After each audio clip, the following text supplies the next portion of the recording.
सिपाही भर्ती घोटाला में संजीव सिंघल की तुरंत गिरफ्तारी होनी चाहिए। 1 मिनट की देर नहीं होनी चाहिए। दामन में दाग ही दाग हैं, इतने दाग हैं कि अब गिनना मुश्किल हो गया है।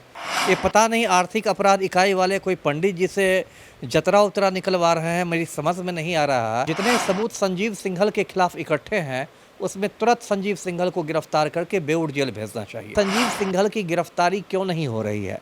क्या पलटू राम ने संजीव सिंघल की गिरफ्तारी से पुलिस को मना कर दिया है? हरि अनंत हरि कथा अनंता है, उनकी पत्नी भी विवादों में है। तो ये तो पूरा इन लोगों ने लगता है कि एक रैकेट चला दिया है, घोटाला चला दिया है। और पलटू राम बार बार कहते हैं कि हम ना किसी को फंसाते हैं, हम ना किसी को बचाते हैं। सिपाही भर्ती परीक्षा मामले में केंद्रीय चयन पर्षद के अध्यक्ष तत्कालीन एसके सिंघल ने मोटी रकम खाई थी और प्रिंटिंग प्रेस के मालिक के द्वारा ये पैसा वसूला गया था। आपको बता दें, ये तमाम तथ्यों की जानकारी आर्थिक अपराध इकाई की तरफ से कोर्ट में जो चार्जशीट दाखिल की गई है, तमाम बातें अंकित है। इन तमाम मुद्दों पे बात करने के लिए हमारे साथ पूर्व आईपीएस अमिताभ दास जी हैं। आपको बता दें कि सिपाही भर्ती परीक्षा जब हुई थी उस समय सारी जिम्मेवारी एसके सिंघल के कंधों पे थी। और आप समझिए कि जिस परीक्षा को बारीकी से ईमानदारी से कराने की जिम्मेवारी एसके सिंघल के हाथों में थी, लेकिन उन्होंने अपने पद पे रहते हुए कमीशन खाई, पैसे वसूलने का काम किया। और यह सारा पैसा 10% प्रिंटिंग प्रेस के मालिक से वसूला गया। और जब इस पूरे मामले को लेके सिपाही भर्ती परीक्षा का जब प्रश्न पत्र लीक हुआ था और इस पूरी घटना की जिम्मेवारी आर्थिक अपराध इकाई ने जब इसकी जांच की, अब जांच की आंच एसके सिंघल तक पहुंच चुकी है। आपको बता दें कि एसके सिंघल बिहार के डीजीपी भी रह चुके हैं। एसके सिंघल लगातार इनका विवादों से पुराना नाता रहा है। एक और मामले में लगातार इन पे आरोप लगे थे और किस प्रकार से सिपाही भर्ती परीक्षा में एसके सिंघल ने अपने पद में रहते हुए अवैध कमाई की, काला धंधा किया, ये तमाम चीज़ों को बारीकी से सर से समझेंगे। सर, आपको याद होगा कि बिहार में लगातार प्रश्न पत्र लीक का मामला है और जब सिपाही भर्ती की परीक्षा हुई थी, जब डीजीपी से रिटायर हुए, नीतीश कुमार ने बड़े तामझाम के साथ इनको केंद्रीय चयन पर्षद का अध्यक्ष बनाया। कहा गया कि आप परीक्षा जो है वो ईमानदारी से लीजिए, परीक्षा अच्छे तरीके से होना चाहिए। लेकिन अब जांच की आंच एसके सिंघल साहब के घर तक पहुंच गई है। 10% का कमीशन इन्होंने खाया था, प्रश्न पत्र जो छपाई हुई थी प्रिंटिंग प्रेस के मालिक से खाया था। आखिर क्या लगता है सर कि इनके दामन में कितने दाग हैं?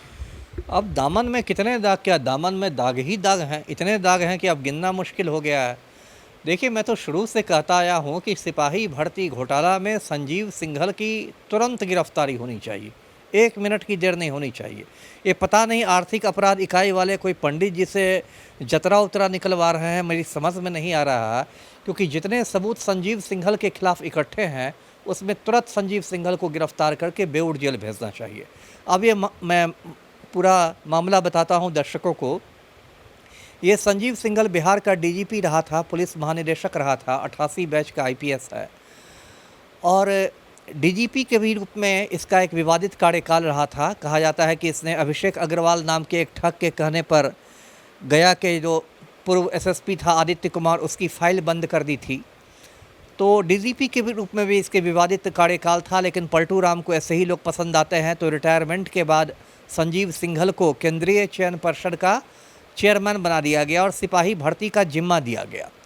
उसके बाद सिपाही भर्ती की जो रिक्तियाँ निकली वो 21,391 पदों की थी, जो कि मैं समझता हूँ आज़ाद हिंदुस्तान में बिहार में पहली बार इतनी रिक्तियाँ निकली होंगी। पिछले साल 1 अक्टूबर को इसकी लिखित परीक्षा हुई और उसी दिन शाम तक ये बात फैल गई कि पेपर लीक कर चुका है। लेकिन संजीव सिंघल ने कहा कि नहीं, सब कुछ ठीक हुआ है, कुछ लीक उक नहीं हुआ है। बाद में जब बहुत सबूत इकट्ठे हो गए पेपर लीक के, तो 3 अक्टूबर तक आते आते परीक्षा को रद्द कर देना पड़ा। उसके बाद दिसंबर में संजीव सिंघल की छुट्टी भी हो गई। संजीव सिंघल को हटा दिया गया केंद्रीय चयन पर्षद के अध्यक्ष पद से। लेकिन पलटू राम को ऐसे अधिकारी पसंद हैं, इसलिए हटने के बाद संजीव सिंघल को ऊर्जा विभाग में सुरक्षा सलाहकार बना दिया गया। अब देखिए संजीव सिंघल की बदमाशी देखिए कि इसको हटने के बाद जब मैडम शोभा ओहटकर को नया चेयरपर्सन बनाया गया था, तो शोभा मैडम इससे मांगती रह गई कि आप दस्तावेज़ों का प्रभार मुझे दे दीजिए, लेकिन इसने कोई प्रभार नहीं दिया। और इस पूरे मामले में जो ईओयू है, आर्थिक अपराध इकाई है, उसकी भी चाल बिल्कुल कछुआ चाल है। ईओयू ने बहुत दिनों बाद संजीव सिंघल के चैम्बर की तलाशी ली, फिर महीनों बाद उससे पूछताछ की, और अब तो जो बात सामने आ रही है वो तो बहुत चौंकाने वाली है। बात ये आ रही है, ईओयू ने जैसा अपने आरोप पत्र में कहा है कि जो प्रिंटिंग प्रेस था कलकत्ता का, कार्टेक्स मल्टीवेंचर नाम है, उसका मालिक एक कमरे में चलता है। वो भी फर्जी ही था, और उसका मालिक सौरभ बंदोपाध्याय है।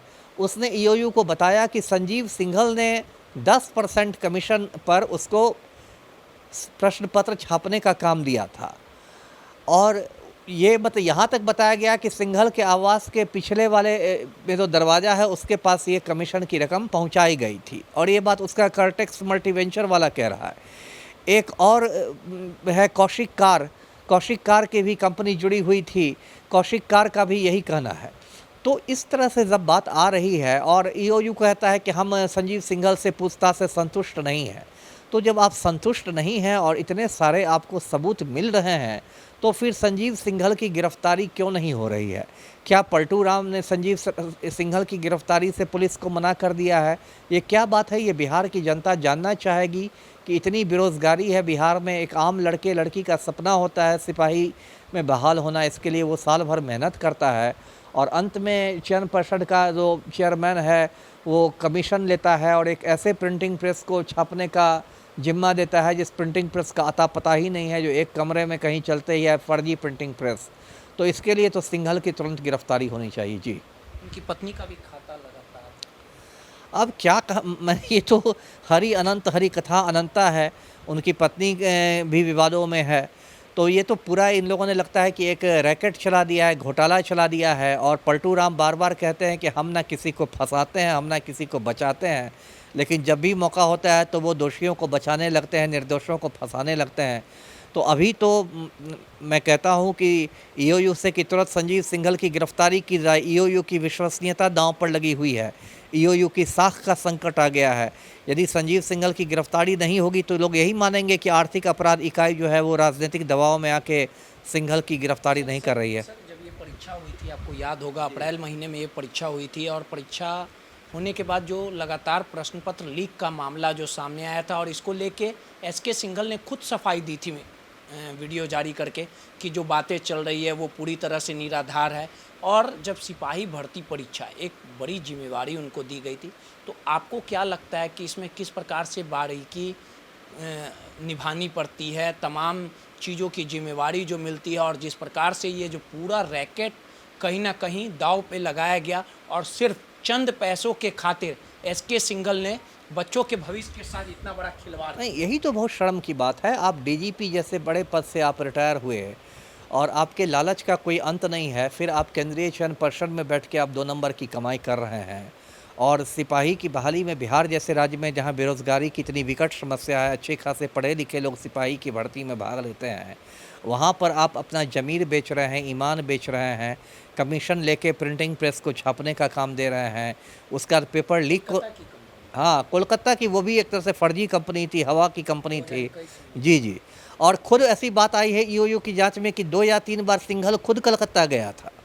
मतलब देखिए इस आदमी का क्या मैं कहूँ, ऐसे ऐसे लोग, तो मैं शर्मिंदा हो जाता हूँ कि ऐसे ऐसे लोग आईपीएस में आ गए। सर कि अगर आप किसी आयोग के या किसी जैसे सिपाही भर्ती केंद्रीय चयन पर्षद के आपको अध्यक्ष बनाया जाता है, एक बड़ी जिम्मेवारी दी जाती है, तो कोई भी सरकारी अगर परीक्षा होता है, बहाली निकलती है, तो मानक क्या कहता है कि अगर प्रश्न पत्र जो छपते हैं उस पर किस प्रकार से ध्यान रखना चाहिए, नियमावली क्या होना चाहिए, जहाँ पे ये छपने के लिए अगर प्रिंटिंग प्रेस को दिया जा रहा है तो उनका मानक क्या होना चाहिए, किन बातों का ध्यान रखना पड़ता है, क्योंकि आप खुद आईपीएस मानक तो यही है ना कि जो कोई मान लीजिए आप टेंडर ही इनवाइट करते हैं, तो उसमें जो बहुत जो प्रतिष्ठित ये है प्रिंटिंग प्रेस है, प्रतिष्ठित से मेरा मतलब ये कि जिसका ट्रैक रिकॉर्ड आप देख लीजिए कि उसने पहले भी बहुत सारे परीक्षाओं में प्रश्न पत्र छापे हैं और कहीं से लीक का मामला नहीं आया है। इन सारी चीज़ों को आप छानबीन करके कीजिए। और यहाँ पर यदि पेपर लीक कर गया और आप उसको भी ये कह रहे हैं कि नहीं पेपर नहीं लीक किया, उसका भी आप खंडन कर रहे हैं, तो आपकी तो पूरी विश्वसनीयता ही सवालों के घेरे में आ गई है ना। और फिर आप अपने से उत्तराधिकारी को आप कागज़ पत्र देने को तैयार नहीं है, दस्तावेज़ों का प्रभार देने को तैयार नहीं है। जी सर, जब इस पूरे प्रकरण के बाद एसके सिंघल से आर्थिक अपराध की 8 सदस्यीय टीम ने जब उनके आवास पहुंची थी, बात करना चाह रही थी, तो उन्होंने खराब बीमारी का हवाला दिया कि हमारी तबीयत खराब है, और उसके बाद 44 पन्नों का उन्हें प्रश्न भेजा गया। वो जो जवाब आया कि जवाब नहीं आया, उससे भी आर्थिक अपराध इकाई संतुष्ट नहीं है। तो आखिर अगला कदम किस प्रकार से आर्थिक अपराध इकाई को उठाना चाहिए? अगला कदम गिरफ्तारी है। जब आपने इतने सबूत, देखिए कोई भी जो अभियुक्त रहेगा वो तो नहीं कहेगा कि मैंने गड़बड़ किया है, वो तो कभी बीमारी का, ये भी तो मजाक है कि बीमारी का बहाना भी बना रहे हैं, और ऊर्जा विभाग के सुरक्षा सलाहकार भी हैं, कुर्सी से ही चिपके हुए हैं। हाँ अभी हैं, है ना, इससे हटने के बाद उनको बनाया गया है, और पावर होल्डिंग कॉरपोरेशन के वो सुरक्षा सलाहकार हैं। और ये भी दिखाता है कि आप बहाना बना रहे हैं, और जो आपको 44 पन्नों की प्रश्नावली दी गई उसका आप जवाब नहीं दे रहे हैं, क्योंकि आपके पास जवाब है ही नहीं, तो देने के लिए आप क्या जवाब देंगे? और सिर्फ आप मतलब टाइम बाय कर रहे हैं, जिसको आप टाल मटोल कर रहे हैं। जी देखिए, सीधे तौर पे जब सिपाही भर्ती परीक्षा हुई थी और तमाम परीक्षा को बारीकी से और ईमानदारी से निभाने की जिम्मेदारी एसके सिंघल के हाथों में थी। अब आप समझिए कि किस प्रकार से प्रश्न पत्र छापने के एवज में जो प्रिंटिंग प्रेस के मालिक से 10% का कमीशन एसके सिंघल ने खाया था। ये तमाम बातों का जिक्र आर्थिक अपराध इकाई ने जो चार्जशीट कोर्ट में दाखिल की है, ये तमाम बातें अंकित है। और पूर्व आईपीएस अमिताभ दास ने कहा है कि आर्थिक अपराध इकाई को तत्परता दिखाते हुए एसके सिंघल को गिरफ्तार करना चाहिए, ताकि भविष्य में जिस प्रकार से पद पे रहते हुए एसके सिंघल ने बच्चों के भविष्य के साथ जो खिलवाड़ किया, आने वाले समय में ऐसा कोई अधिकारी ना करे। कैमरामैन ऋतिक के साथ रोहित, दर्श न्यूज, पटना।